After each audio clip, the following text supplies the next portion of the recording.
Hi, welcome back to Art 131. This is Project 3, the text project. I'm going to go over serif and sans-serif and doing our sketches of serif and sans-serif letter forms and just show you a few other examples that I have here. So serif and sans-serif are just two different types of typography forms. Serifs refer to these little flourishes. You can see the A on this form has little feet on it. There's like a little kind of claw thing on the edge of the C. Those are serifs. So these are all examples of serifs. This is Old English, like black letter script. You can see all the flourishes. This is another example. These are in Google Slides for you as examples. You can Google it yourself if you want. And these are sans serif. They're more contemporary. They're meant to be really readable, more modern. A lot of signage are made in these. You can see they don't have those flourishes on them. They're just like plainer, right? But there's a lot of variation within that. There's bold, there's like long and tall. You can see the difference in this 3 has a hard line on the top and this 3 is curved. So those are just examples that are for you. And we're going to do, I think, 4 sketches of serif, 4 sketches of sans serif in the homework.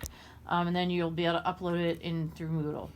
So as we get more into the project, you can see this is my sort of exploration of typography forms. Some are copied from more traditional text. Some are just sketches that I added onto. These are my letter blocks. We're going to be making these letter blocks. That's what our finals are going to look like. Are 4x4, at least 4x4 blocks that is going to have negative space, right? So one's of these is a serif, right? One's a sans serif. So I was just exploring those and thinking about how I could use that negative space to communicate with, right? This is my daughter Hannah. Wave, Hannah. Okay, she's going to work on her sketches. So you can see she's already done one of these sketches here in the book. It's an H for Hannah or for hot dogs, and then she's added some little flourishes to it, and that would be considered a sans serif. Now she's going to do another one in her sketchbook. Just doing with little serifs on the edges.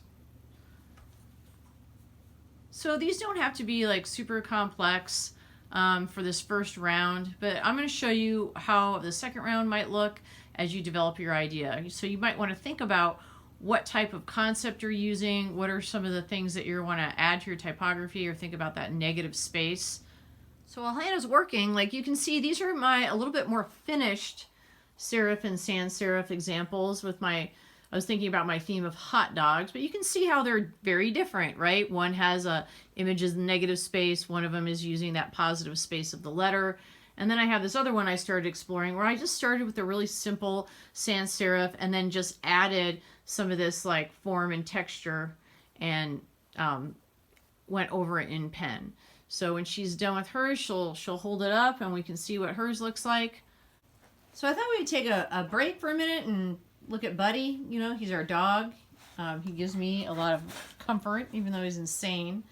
I just want to mention a few things. There is another YouTube video up about creating letter forms and how to block those off and sketch those out. It's really helpful, so check that out in Moodle. Come here, Buddy. Buddy. Oh. Please get some watercolor paper and check out all the resources that are available to you in the online interface.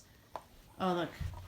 I'll leave you with this image, and then we'll go back to our tutorial type thing. So you can see that mine, I started a new one here, and I used my ruler, and I blocked off 2-inch squares, and then I just did a few versions of these H's that I'm working on. And then, like, Hannah's gone over, let me see yours, Hannah. Hannah's gone over hers in pen. Maybe I'll go over mine in pen, and then start to think about, you know, how am I going to deal with this issue of negative space, right? What's going to be in that negative space, or is it not going to be anything in that negative space, right? Or is this going to be black? So you want to like use this time to play around with generating your ideas so that you can develop them and like, you know, make something that's like a little stronger thematically. So please let me know if you have any questions about this. So for the next thing that we're going to be doing, you want to have your 4 sans serif examples of sketching and 4 serif examples of sketching. And I would just think about like what are the letters you want to use so you can start experimenting in different ways of rendering those letters. So the good thing about doing this is it gives us some purpose, it gives us something to do while all these things are going on out in the world that we don't really have any control over. So, I hope that you're safe. Send me an email. You can message me if you need any help. I will have those Google Hangout office hours from 9 to 10 on Tuesdays and Thursdays that you're welcome to join. And otherwise, I will see you next time in our next video. Thanks.